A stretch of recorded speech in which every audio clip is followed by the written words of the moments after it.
नमस्कार, स्वागत है आप सभी का एक बार फिर से। बातचीत करने के लिए हमारे साथ इस वक्त मौजूद है सोशल एक्टिविस्ट मोहित शर्मा, जिनसे जानेंगे कि ज्ञान वापी मस्जिद को लेकर जिस तरीके से राजनीति की जा रही है और कल सुप्रीम कोर्ट का फैसला आने वाला है, तो कल पिक्चर पूरी तरीके से जो है वो क्लियर हो जाएगी। मोहित, आज फैसला आने वाला था जो कि कल अब आएगा, अब सुनवाई टल गई है और कल सुप्रीम कोर्ट एक बड़ा फैसला लेने वाली है। क्या लग रहा है, मस्जिद बनेगा या मंदिर? आप कैसे देख रहे हैं? मैं आपको एक बात बता दूं सीधे तौर पर कि मंदिर बने या मस्जिद बने, मैं आपको एक बात बता दूं कि इस देश के अंदर ना तो मंदिरों की कमी है ना मस्जिद की कमी है। कमी है तो इंसानियत और मानवता की, और जिस इंसानियत और मानवता की भारतीय जनता पार्टी धज्जियां उड़ा रही है।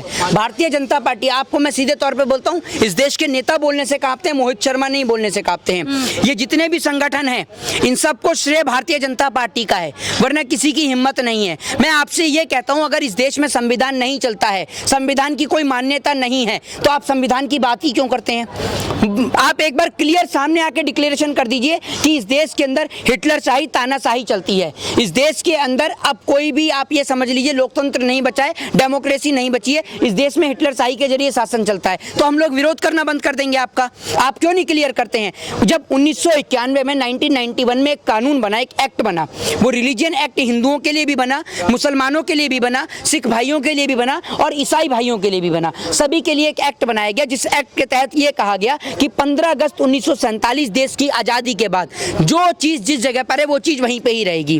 दूसरी बात ये कि इस देश के अंदर एक चीज़ को प्रोजेक्ट किया जाता है कि इस देश के अंदर मुसलमान राजाओं ने हिंदुओं के ऊपर जुल्म ढाया और हिंदुओं के मंदिरों को गिराया। तो ऐसा नहीं है। आपने भारत देश के इतिहास के बारे में जब पढ़ेंगी तब आपको ये बात का पूर्ण ज्ञान होगा। जब आप भारत देश की इंडियन हिस्ट्री को पढ़ेंगी, व्हाट्सएप यूनिवर्सिटी का ज्ञान अर्जित करेंगी तो नहीं मिलेगा, लेकिन जब आप भारत देश का इतिहास पढ़ेंगी तब आपको समझ में आएगा कि मुसलमान शासकों ने हिंदुओं के मंदिरों के साथ साथ अपनी मस्जिदों को भी गिराने का काम किया, ठीक है ना। इसके अलावा हिंदू शासक जो हुआ करते थे, उनके अपने अपने कुल देवता हुआ करते थे। आपके भी कुल देवता है, मेरे भी कुल देवता है। तो हुआ क्या करता था प्राचीन काल के अंदर, राजा महाराजाओं के समय पर, जब हिंदू राजा जब दूसरे राज्य पर अटैक और आक्रमण किया करते थे, तो वो क्या करते थे, वहां पे जीत करने के बाद, जीत हासिल करने के बाद में वहां के राजा के कुल देवता के मंदिर को तोड़ दिया करते थे, ये दिखाने के लिए कि अब आपके राज्य में एक नया साम्राज्य स्थापित हो गया है, यहाँ का एक राजा जो है वो एक दूसरा राजा हो गया, जिस कारण से वहां मंदिरों को तोड़ा जाता था। इसके अलावा भी अगर आप देखेंगी तो कृष्ण जी का मंदिर हो या बहुत सारे मंदिर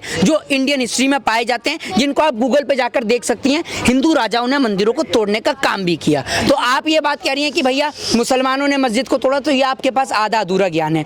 सबसे बड़ी बात और अहम बात, आप हिंदू धर्म की बात करते हैं। आप एक बात मुझे ये बताइए कि आज ज्ञानवापी मस्जिद के अंदर कुछ लोग कहते हैं ये शिवलिंग है और कुछ लोग कहते हैं कि ये फवारा है। ये अभी सामने पूरी तरीके से क्लियर नहीं हुआ कि शिवलिंग है या फवारा है, लेकिन मैं आपसे एक बात कहता हूं कि वहीं पे बगल में ही लगे, जब काशी जो वहां पर विश्वनाथ जो कॉरिडोर बनाया गया, काशी कॉरिडोर जो बनाया गया, जब उसको बनाया गया तो कितनी तादाद में जो शिवलिंगें थी उनको तोड़ दिया गया, उनको ऐसे फेंक रखा था, आपने देखा होगा वो फुटेज भी। तब आप एक बात मुझे बताइए, ये हिंदू रक्षक कहाँ गए थे? काशी कॉरिडोर एक ऑडिटोरियम बनाया गया है जो राजा महाराजाओं के नेताओं के लिए बनाया गया है, समझ लीजिए, राजा महाराजा नहीं नेता, और आज के नेता राजा महाराजाओं से कम भी नहीं है, नेताओं के लिए बनाया गया है, उनकी बड़ी बड़ी सभाएं करने के लिए बनाया गया है। काशी कॉरिडोर कोई वहां पर ये पूजा नहीं होती है, आरती नहीं होती है काशी कॉरिडोर के अंदर, ठीक है ना।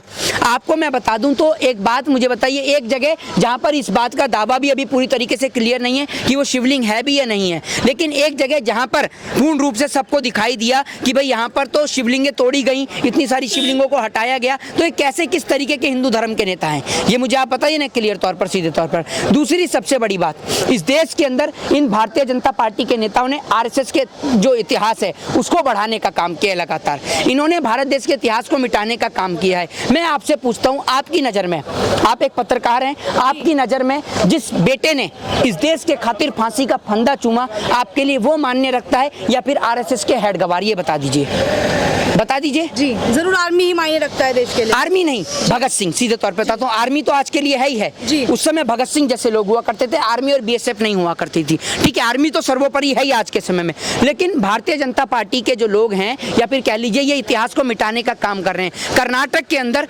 10वीं के जो बोर्ड का जो सिस्टम है, जो 10वीं की जो किताब है उसके अंदर से, पाठ्यक्रम के अंदर से जो शहीद आजम भगत सिंह हैं उनके जो चैप्टर है उसको हटाकर हेड गवार का चैप्टर ऐड कर दिया गया है। मैं आपसे पूछता पूछता हूँ कि क्या भगत सिंह के इतिहास से मिटाने के पीछे क्या कारण है भारतीय जनता पार्टी का, और भगत सिंह को क्यों इतिहास से हटाया जा रहा है? और आप भगत सिंह को इतिहास से हटा सकते हैं लेकिन नौजवानों के दिल से नहीं।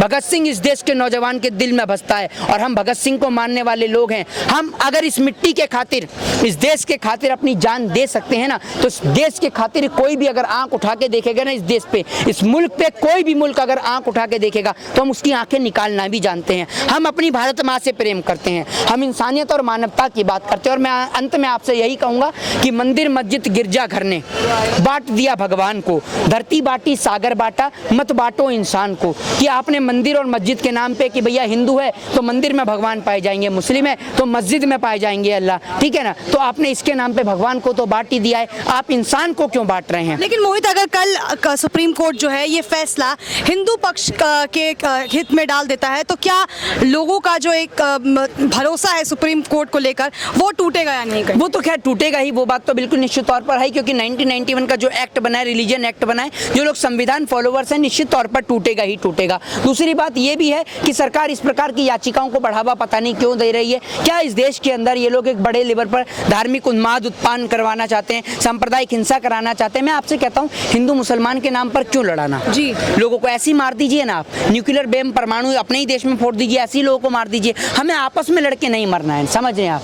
हमें पाकिस्तान की से लड़ना है, हमें अमेरिका से आगे बढ़ना है, लड़ना नहीं है, आगे बढ़ना है, डेवलप करना है अपने देश को। मैं आपको यही बताना चाहता हूँ। लेकिन ये लोग इस देश के अंदर धार्मिक हिंसा को उत्पन्न कर रहे हैं, उन्माद को उत्पन्न कर रहे हैं, और ऐसे लोगों को आपको और हमको सबको सावधान और सतर्क रहना चाहिए। जय हिंद, जय भारत, वंदे मातरम। चलिए, तो ये थे हमारे साथ सोशल एक्टिविस्ट मोहित शर्मा, जिन्होंने हमारे तमाम सवालों के जवाब दिए हैं। और नजर इस बात पर अब अड़ी रहेगी कि कल सुप्रीम कोर्ट का फैसला क्या आने वाला है, फैसला किसके पक्ष में जाता है, हिंदू पक्ष या मुस्लिम पक्ष, ये देखना अब काफी दिलचस्प होगा। बने रहिए हमारे साथ और चैनल को लाइक शेयर सब्सक्राइब करें। धन्यवाद।